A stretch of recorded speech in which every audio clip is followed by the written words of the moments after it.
E aí pessoal, tudo bem? Vamos para mais uma videoaula? Eu quero falar para vocês o seguinte tema. Quais são as modalidades de tratamento mais indicadas para quem está em depressão? Psicologia, psiquiatria, psicanálise, tratamento alternativo, coach, hipnose. Qual o melhor tratamento? Eu quero falar um pouco sobre isso. Há duas modalidades de tratamento para a depressão.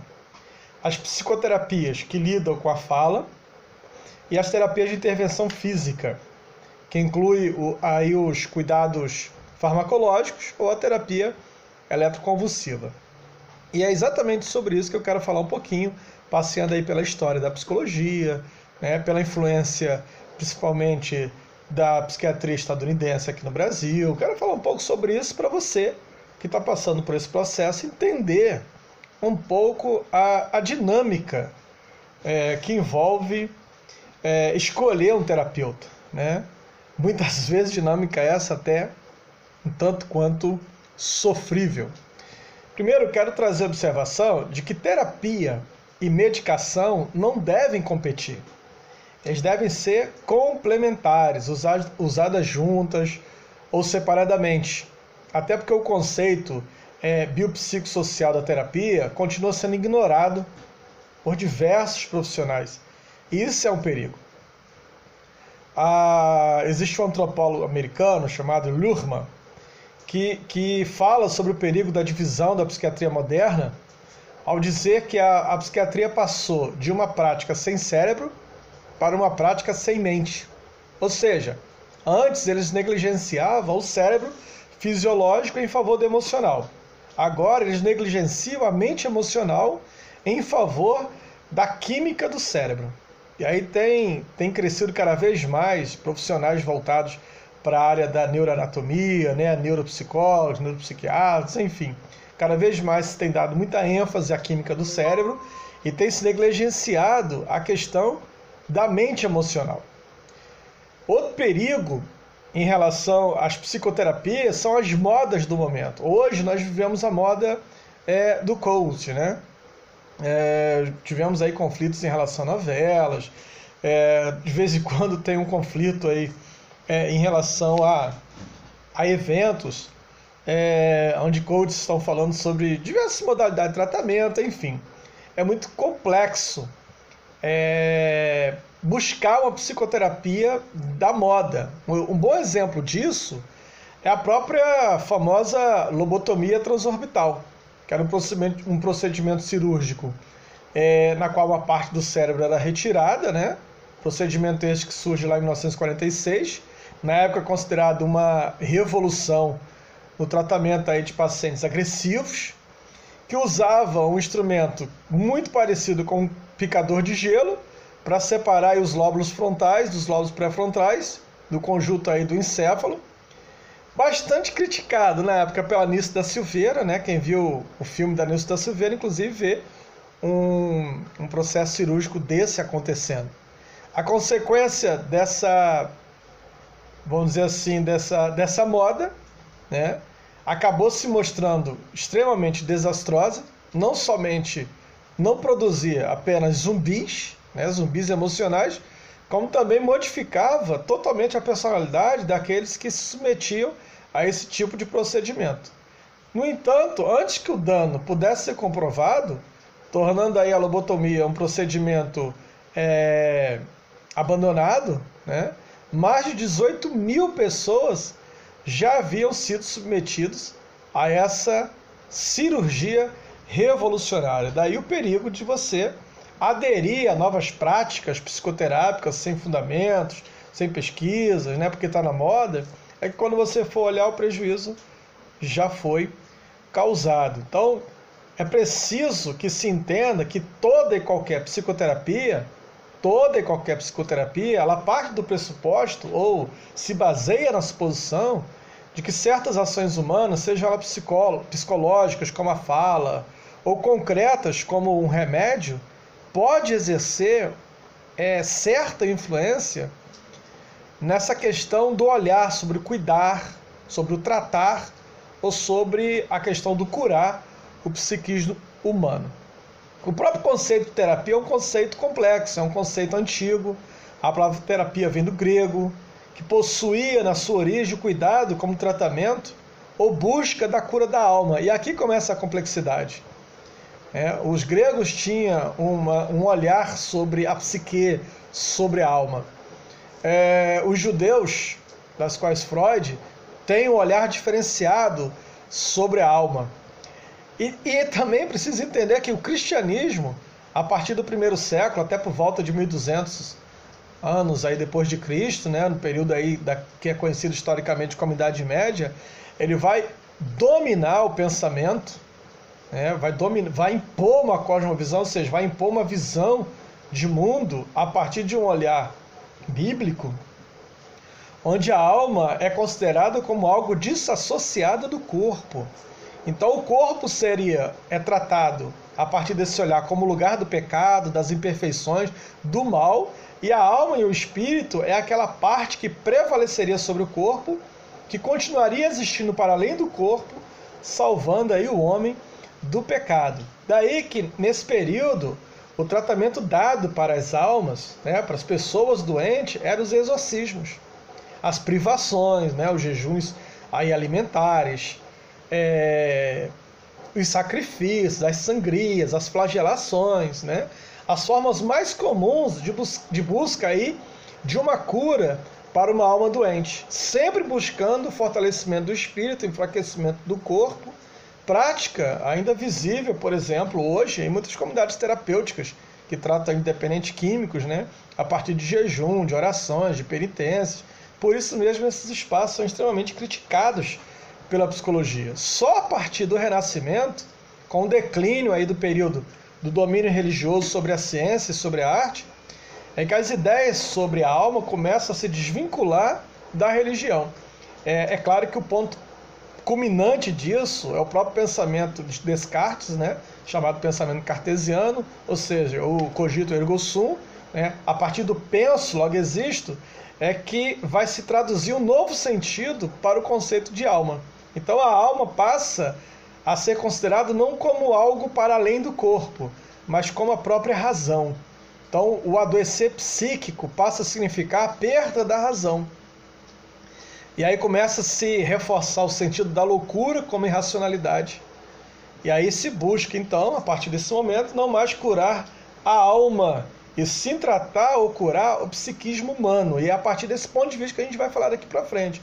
Quando se fala em cura da alma, dentro da psicoterapia atual, dentro da visão terapêutica, não se fala mais de curar aquilo que é metafísico, aquilo que está para além da existência do corpo, mas sim curar aquilo que faz parte do ser, aquilo que é parte da pulsão, aquilo que é a razão, aquilo que é o psiquismo humano. É disso que estamos falando. Na atualidade, observado esse ponto que eu fiz, esse adendo sobre a alma, existem dois grupos de profissionais que acreditam que suas práticas exercem efeitos psicoterapêuticos. O primeiro grupo corresponde àqueles cuja atividade usam meios não psicológicos como instrumento de intervenção, né? E aí nós temos aqueles que são os fármacos, né? Como a psiquiatria e a homeopatia, os alimentos, como a naturopatia e a nutrição, as vitaminas ou minerais, como a medicina ortomolecular, a aplicação de agulhas, como a acupuntura, as massagens, os óleos, as ervas, muito utilizada na medicina chinesa ou medicina ayurvédica, né? E aí tem o segundo grupo, que é onde estão as práticas que utilizam os meios psicológicos como instrumentos de ação. Nesse grupo estão as rezas, as práticas meditativas, as terapias holísticas ou alternativas, como o tarô terapêutico, os tarôs místicos em geral, a astrologia, aconselhamento religioso, florais de bar, né?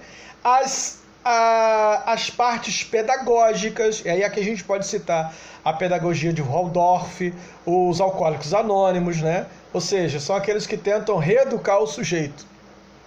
As filosofias terapêuticas, e aqui nós temos a filosofia clínica, conhecida também como filosofia do aconselhamento, né? Nascida ali na Alemanha por volta de 1980, bastante difundida a partir de um livro que eu li ainda na minha adolescência, né? mais Platão e menos Prozac, do filósofo canadense Lou Marinoff, e que influenciou aqui no Brasil o psicanalista e filósofo do Rio Grande do Sul, o Lúcio Paquet, né, que vai criar o que vai ser conhecido depois como filosofia clínica, né? E as psicoterapias propriamente ditas, a psicanálise, o humanismo, as práticas comportamentais cognitivas. Então, todas estas práticas são oferecidas como recursos que tentam aí trazer melhoria de certas condições psicológicas, de certos adoecimentos, e que permite evitar aí condições psicológicas indesejáveis, né? Os membros associados ao grupo dos Alcoólicos Anônimos, por exemplo, eles acreditam que seguir os 12 passos, frequentar as reuniões semanais do grupo e cumprir aquilo que eles ensinam, pode fazer com que o sujeito não caia mais naquela situação indesejável da ingestão compulsiva do álcool. Então é uma prática educativa, está dentro daquela que é a prática pedagógica. Algumas dessas práticas definem tipologias, como a psicologia. No caso do estudo da personalidade e da psiquiatria, com a construção do próprio DSM, né, que é uma espécie de manual onde ali você tem aquilo que seria normal e aquilo que não é normal, né? Outras, como as rezas, os aconselhamentos religiosos, se voltam para aquilo que ainda está dentro lá daquele processo sobre a alma, né? Para tratamento dos males da alma. Agora, todas elas acreditam no seu potencial psicoterapêutico. Tanto o sujeito, tanto o psicólogo, quanto o sujeito que está ali oferecendo a foragibar, como o sujeito que está oferecendo a astrologia, que está lendo uma carta, como psiquiatra, todos eles acreditam no seu potencial psicoterapêutico. Eu não estou aqui querendo discutir o caráter científico dessas práticas ou defender o domínio dos psicólogos sobre o campo terapêutico, a mesma razão científica aqui como referência para o seu valor. Até porque somente a partir dos anos 50 é que surge aí o psicólogo clínico e que vai ter uma identidade como psicólogo clínico. Quem é o psicólogo clínico? Né? Sujeito que é um profissional liberal, que alugou uma sala, que cobra pela consulta, né?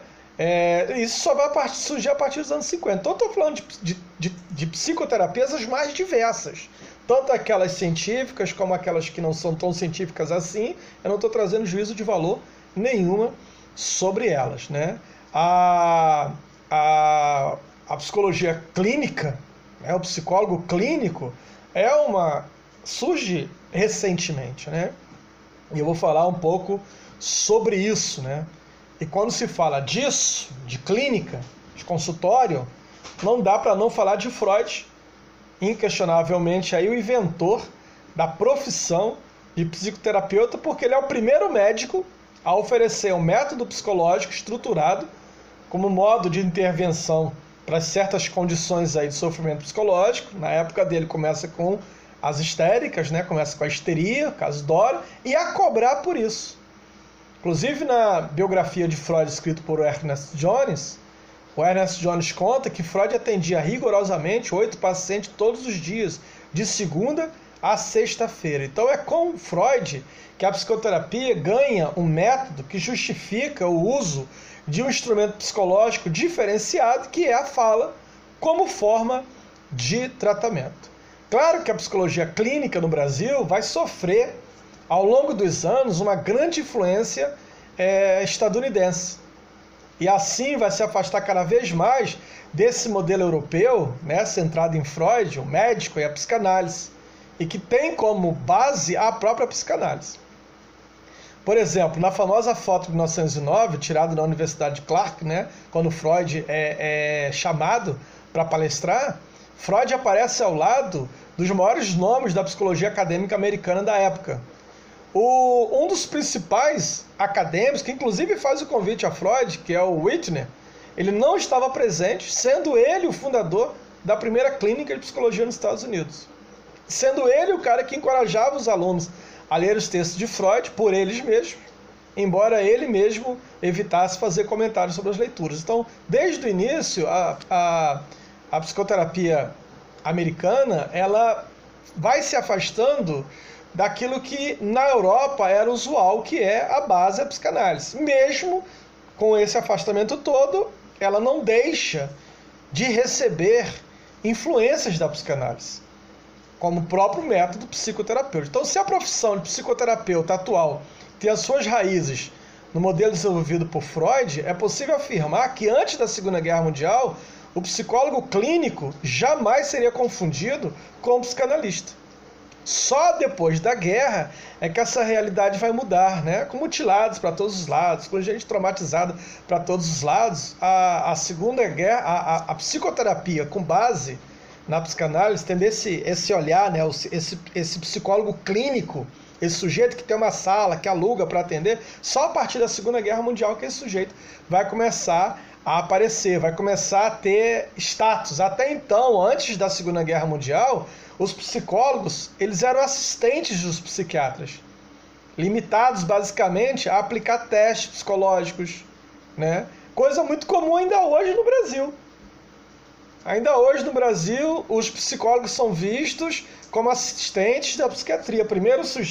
A primeira recomendação que se faz a todo sujeito que passa por um processo de adoecimento mental é que ele vá ao psiquiatra. Só depois é que se lembra que ele também vá ao psicólogo, como se ir ao psicólogo fosse o segundo passo, né? Como se o mais importante fosse ir ao psiquiatra. Ainda hoje se pergunta, eu vou ao psiquiatra, eu vou ao psicólogo, eu vou ao psicanalista? Para quem eu recorro se eu tiver uma doença mental ou se eu tiver que levar alguém? Para quem eu recorro? Isso tem a ver com essa característica ainda dos Estados Unidos. Claro que lá a coisa avançou mais. Os psicólogos nos Estados Unidos têm hoje muito mais expertise, né? A psicologia, quando se torna clínica, precisa entender que nem todo psicólogo é clínico, até porque a graduação da psicologia é generalizada, mas quando a psicologia se torna clínica, ela vai pegar esses estados a partir do advento da Segunda Guerra Mundial. E aí vai transformar o status do psicólogo clínico, onde ele sai desse lugar de assistente da psiquiatria e passa a ser um profissional altamente treinado, inclusive com capacidade para diagnosticar e tratar todos os distúrbios mentais e comportamentais. Isso faz muita diferença ainda hoje. Um terapeuta clínico, gente, tem a capacidade muitas vezes de questionar diagnósticos estabelecidos previamente por conta da própria experiência de clínica que ele tem. Daí que a experiência clínica, e anote isso que eu estou falando, na hora de escolher o profissional para atendimento, conta muito, conta muito. Eu mesmo já questionei alguns diagnósticos de pacientes que já chegaram no meu consultório dizendo que tinha tal transtorno. Eu me lembro de uma paciente que chegou dizendo que tinha transtorno borderline. Mas na medida que os atendimentos foram fluindo, eu fui observando que de borderline ela não tinha absolutamente nada. Eu questionei esse diagnóstico, perguntei qual psiquiatra que ela estava indo. Ela falou que estava indo em tal psiquiatra, liguei para ele, a gente debateu. E aí, a gente questionando esse diagnóstico, a partir das observações, da própria experiência de clínica que eu tenho, a gente chegou a uma conclusão que ela realmente não tinha um transtorno borderline. Ela tinha ali um transtorno de dependência afetiva muito intensa, que acabava passando esse olhar de borderline. Até porque o transtorno, o próprio transtorno de dependência afetiva, ele surge como um transtorno novo dentro das linhas de transtornos, né? Então, assim, é importante você questionar isso. Outra coisa também foi um outro paciente que chega com um diagnóstico de depressão intensa e, na verdade, todo o medicamento dele voltado para a questão de depressão. Quando eu também questionei esse diagnóstico, e aí também no discurso no caso dela, a psiquiatra, a gente chegou ao entendimento que havia ali uma TAG, um transtorno de ansiedade generalizado, que tinha depressão como um dos sintomas. Então é importante a experiência clínica. Quando você buscar alguém para fazer um atendimento terapêutico, leve sempre em consideração a expertise clínica dessa pessoa. Isso conta muito. Como psicanalista, eu posso afirmar, inclusive, que a psicanálise é para todos, mas nem todos são para a psicanálise. Um profissional com experiência, ele não tem a ambição que normalmente quem está começando tem de atender todo mundo.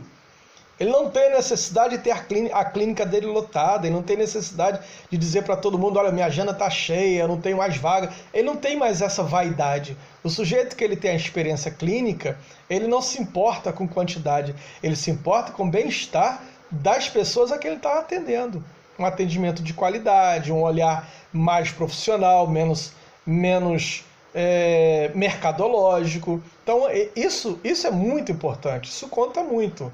Então, como psicanalista, eu sei que nem todos são para psicanálise. Então, eu não tenho medo, nem vergonha nenhum de dizer para a pessoa, olha, procure um terapeuta X. Eu tenho amigos que são da Gestalt, eu tenho amigos que são humanistas, eu tenho amigos psicólogos que são terapeutas cognitivos comportamentais. Recentemente, uma paciente me procurou com uma angústia, um sofrimento muito intenso, e ela demandava uma certa urgência que a psicanálise não ia responder para ela. Encaminhei para uma psicóloga amiga, que atende em Copacabana, que é terapeuta cognitiva comportamental, né? E ela residia lá próximo. Então, isso conta muito, entendeu? Tudo isso conta muito. Tudo isso conta muito. E da mesma forma, qualquer outro psicólogo de qualquer abordagem, ele vai perceber se aquela pessoa vai responder aquela abordagem ou não. E não vai ter vergonha nenhuma de dizer, olha, procura uma outra abordagem e tal. Porque quem tem realmente a experiência entende que aquela abordagem serve para todos, mas nem todos servem para aquela abordagem. O próprio Freud afirma isso, né? Quando ele diz que a psicanálise é para todos, mas nem todos eram para a psicanálise.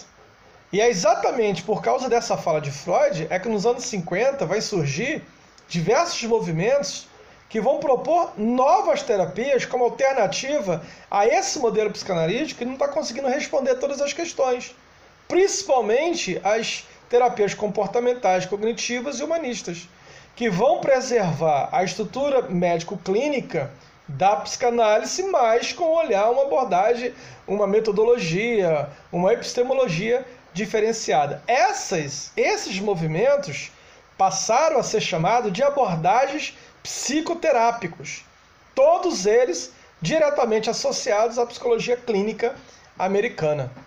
E aí, no final dos anos 60, vai surgir nos Estados Unidos o investimento acadêmico e financeiro, que antes era direcionado para a psicologia. Lembra que eu falei? Depois da Segunda Guerra Mundial, né, a psicologia, o psicólogo clínico recebe o status, as academias passam a investir financeiramente, academicamente nesses profissionais, e aí começa a ter bons resultados, surgindo aí novas abordagens psicoterapêuticas.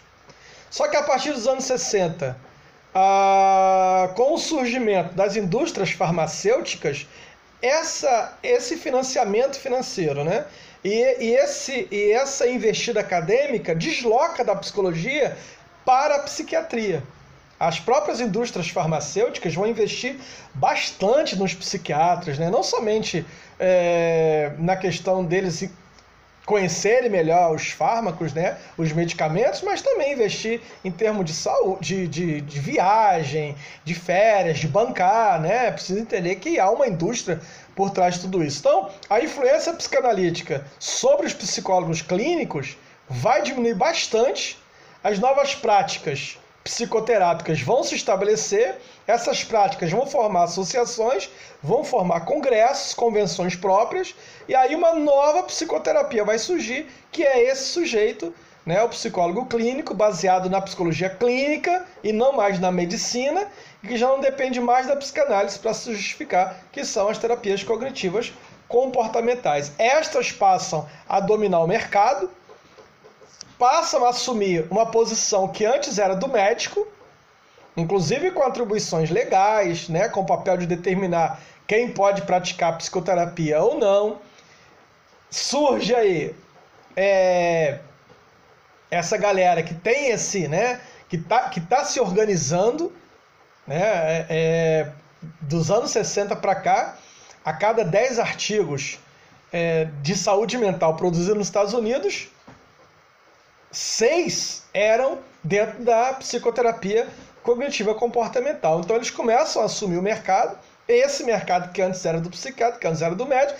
Isso faz com que os médicos reajam à altura, né? A resposta dos médicos vem com a elaboração do DSM.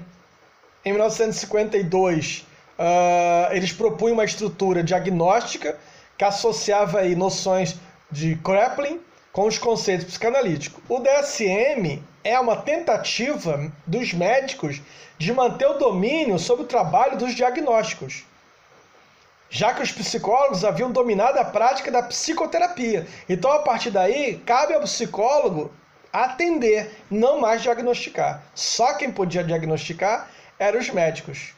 E aí também surgem as indústrias farmacêuticas, né, evoluindo. Ainda nos anos 60 surge aí o remédio a droga que vai fazer uma diferença imensa, que vai fortalecer ainda mais o posicionamento dos médicos, né, uma droga voltada aí para psicose, né, um antipsicótico que é o haloperidol, muito mais efetivo, possuía menos efeitos colaterais. Aos poucos, os psiquiatras vão voltando a adquirir uma identidade novamente farmacoterapêutica, né? Inclusive é assim que eles eram conhecidos nos Estados Unidos, né? Aqui a gente chama de psiquiatra, lá eles são chamados de farmacoterapeutas, que são os psiquiatras. Associado ao trabalho com os psicóticos, nos anos 80, com o advento do DSM-3 e o surgimento de novas drogas antidepressivas, dentre elas o Prozac, o médico retoma esse espaço que havia perdido pós-Segunda Guerra Mundial e passa a tratar de modo independente todos os tipos de neuróticos. A partir de então, as pessoas procuravam apenas o farmacoterapeuta ou o psiquiatra. E aí os psicólogos foram deixando de lado. Daí essa questão que até hoje se pergunta. Eu tenho uma saúde, eu tenho uma doença mental, Jário. Quem eu procuro? O psiquiatra ou o psicólogo? Gente, essa é uma pergunta que ninguém deveria ser feito. Os dois, eles não são antagônicos, eles se casam, eles caminham juntos. A psiquiatria e a psicologia caminham juntos. Mas essa confusão se dá exatamente por essa questão, que é como já dizia Karl Marx, né? As forças materiais determinam a realidade psicológica. Na medida em que o investimento financeiro passou a ser feito pelas indústrias farmacêuticas que precisavam que esses remédios fossem receitados, é claro que os médicos se fortaleceram ainda mais. É aí que surge, é nesse contexto que surge Louis Marinoff, né, um filósofo canadense, com o livro Mais Platão, Menos Prozac, porque ele observou de que a cada 10 americanos, 4 faziam uso do Prozac, e isso tinha cada vez mais tendência a aumentar, a ponto de chegar, né, mais da metade dos americanos usando Prozac. Então, essa realidade psicológica nos Estados Unidos, né, é uma realidade que se adapta à crise. Aí a psicologia clínica vai se adaptar a essa crise que os médicos promovem. Eles acabam se reunindo, adquirindo uma nova identidade como terapeuta, menos plural, associada às vertentes cognitivas comportamentais que passam a surgir com as pesquisas sobre os neurônios, né? Com as pesquisas cognitivas. Essas pesquisas baseadas em evidência, sem perder a sua força, tendo hoje até... e assim esses terapeutas cognitivos comportamentais vão tendo mais força, porque vão usando a mesma linguagem da psiquiatria, a ponto dos psiquiatras encomendarem os pacientes a procurarem psicólogos, terapeutas cognitivos comportamentais, ou seja, as outras abordagens, psicanálise não resolve isso. É muito comum se ouvir a pessoa dizer assim, psicanálise não atende TEA, transtorno espectro autista. Não, psicanálise não atende. Esquecendo que na história, a primeira pessoa vista como autista foi pela psicanálise, né? O menino Richard, de 10 anos, atendido por Melanie Klein, que questionou, inclusive, o diagnóstico que ele tinha, e ela que vai ver, falando, não, ele tem um autismo e tal, tal. Esquece que a própria psicanálise é quem vai desenvolver todo esse olhar sobre autismo e tal. Esquecem isso. Hoje chega e diz, não, a psicanálise não atende isso. Que atende é o terapeuta cognitivo comportamental. Gestalt não atende isso. Humanismo não atende isso. Ou seja, há ali um certo fechamento entre os terapeutas cognitivo comportamental nos Estados Unidos, junto com a psiquiatria, a ponto, inclusive, hoje nos Estados Unidos terem psicólogos cognitivos comportamentais que prescrevem medicações. E há hoje todo um discurso nos Estados Unidos em relação a isso. Isso acaba influenciando, claro, em muito a psicologia no Brasil. De uma forma mais tardia, que a psicologia chega aqui um pouco depois, né? É reconhecida ainda no Brasil, a psicologia ainda é muito nova, né? E aí o que acontece? Ao contrário, lá dos Estados Unidos, que os psicólogos se unem, que fazem frente, né, de mercado aos médicos, que colocam os médicos em crise. Aqui no Brasil foi totalmente diferente. A medicina domina, né? A medicina domina, e aí os psicólogos, em vez de se reunirem, enfim, coisa de Brasil, né? Os médicos passam a buscar leis para forçar os psicólogos clínicos a retomarem a sua condição de auxiliares. Então é muito comum ainda aqui no Brasil o psicólogo que ainda usa testes, né? Que depende daquilo que o médico fala, que não tem a ousadia de questionar o diagnóstico médico, né? Que ainda fica muito naquela visão de auxiliar do médico. Então o campo da psicoterapia no Brasil se estrutura de um modo diferente do campo psicoterápico norte-americano, que é inclusive bastante crítico ao academicismo. Lá, aqui, o academicismo impera. Então, se o médico falou, está falado, né? Tanto é que o médico no Brasil é chamado de doutor. Em qualquer lugar do planeta, doutor é quem defendeu tese de doutorado e foi aprovado. Mas no Brasil, eu tive recentemente no Hospital Rocha Farias, e aí eu chamei a médica, né, pelo nome, e eu me lembro que eu falei senhora fulano de tal, e aí o médico do lado, provavelmente ela era estagiário, o médico devia ser supervisor, ele virou para mim e falou assim, doutora. Eu falei assim, vem cá, mas... Eu olhei para ele e falei, entendi, ele falou, o senhor está falando comigo? Ele quando você se referir a qualquer um que estiver dentro dessa sala, chame de doutor. Eu falei, perfeitamente, se o senhor puder me indicar a sua tese de doutorado para eu ler, eu vou poder chamá-lo de doutor.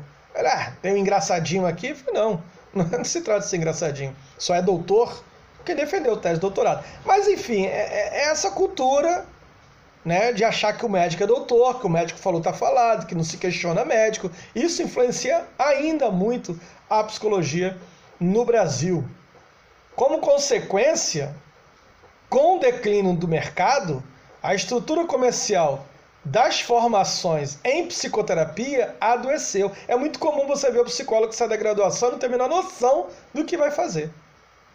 Então, a forma de sustentar os consultórios era treinar os novos terapeutas, ou seja, as escolas, né, retroalimentava os consultórios. Então, assim, uma forma do sujeito ter o consultório lotado era ser professor de psicologia de uma faculdade.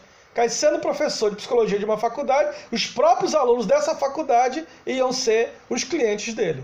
Isso era uma prática ainda muito comum, ainda hoje no Brasil. Se você quiser saber quem são as pessoas que estão com consultórios lotados, psicólogos, provavelmente são psicólogos que estão dando aula em alguma faculdade de psicologia. Então, o que acontece? Com isso, os cursos de formação em psicoterapia acabaram se tornando um bom negócio para os clínicos. Quase todos os psicólogos clínicos têm cursos a oferecer, têm cursos a dar. Isso faz com que o nível de treinamento oferecido fosse perdendo qualidade.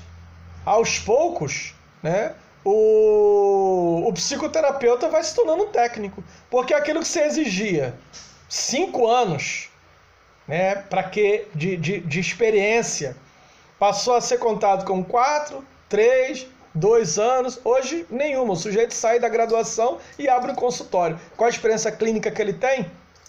Se duvidar, nem do estágio ele tem.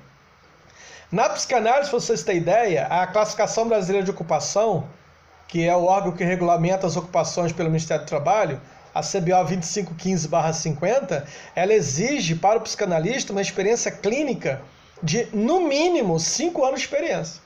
Se você quiser entrar na página do Ministério do Trabalho, na CBO 2515/50, está lá escrito lá. Para o psicanalista é necessário, no mínimo, 5 anos de experiência clínica para que ele possa, de fato, atender. 5 anos.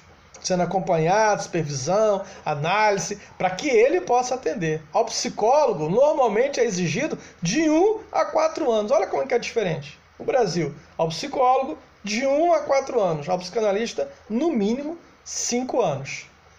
Existem alguns lugares, na França, por exemplo, tem a Universidade de Paris, exige, se eu não me engano, 10 anos para que o psicanalista possa, de fato, ir para a prática clínica. Então, o que acontece? Os psicólogos, para poder se fortalecer, para poder fazer frente ao poderio dos médicos, né, ao corporativismo médico aqui no Brasil, eles vão criar um modelo de conselhos, né? Só que eles não foram capazes de reunir os psicoterapeutas para fortalecer uma identidade de psicologia clínica. Pelo contrário, o que a gente vê é uma disputa constante dentro do território dos próprios grupos de psicoterapia. Isso não traz benefício político nenhum.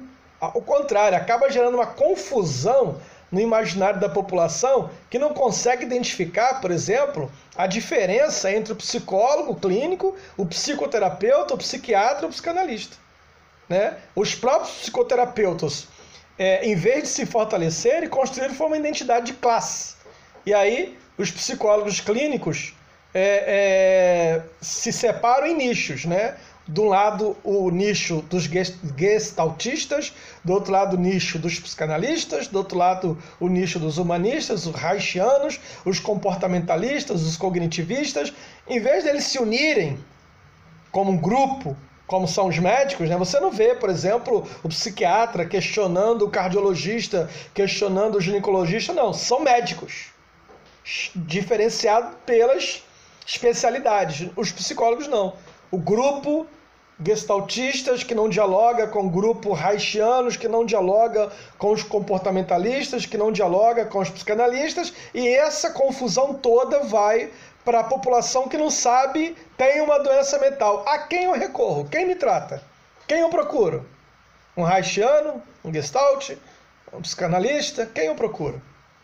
Tá entendendo como é que essa confusão cria um bolo na mente do povo que não sabe a quem procurar? Embora todos eles tenham recebido na graduação treinamento científico como psicólogo. Daí que é importante você observar exatamente que tipo de profissional você deseja. É interessante observar. Quando a gente vai comprar tomate na feira, eu vou fazer uma comparação bem esdrúxula. Quando você vai comprar tomate na feira, você escolhe qual tomate você vai levar para casa. Quando você vai comprar qualquer produto na loja, você escolhe o melhor produto que você vai levar para casa. Por que nós não fazemos a mesma escolha quando vamos procurar o nosso terapeuta? Aquele que vai nos acompanhar, aquele que vai me ajudar dentro do meu transtorno, aquele que vai me auxiliar nos meus períodos de crise. Por que eu aceito qualquer um? O primeiro que chega, eu aceito. Gente, a depressão é uma doença, não é uma escolha de vida. Você precisa de ajuda para passar por ela. Os remédios tratam a depressão. O terapeuta trata o depressivo. E isso faz toda a diferença.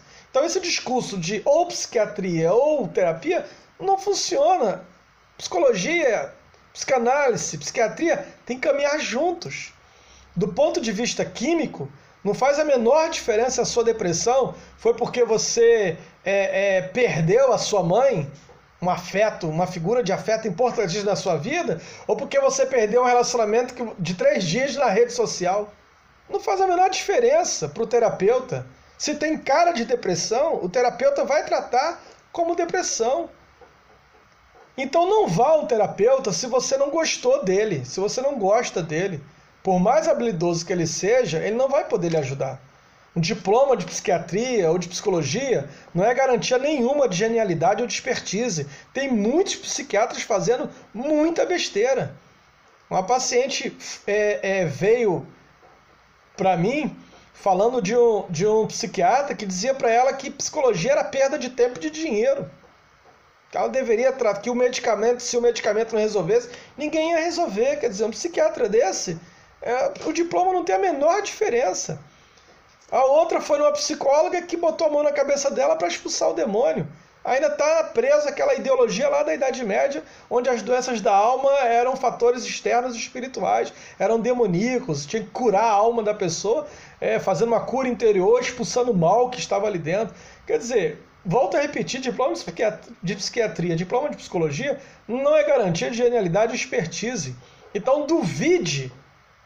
do seu terapeuta, do vídeo do seu psiquiatra. Duvidar do funcionamento das psicoterapias deve ser visto como algo extremamente natural. Afinal, ninguém conhece mais sobre a sua doença do que você mesmo.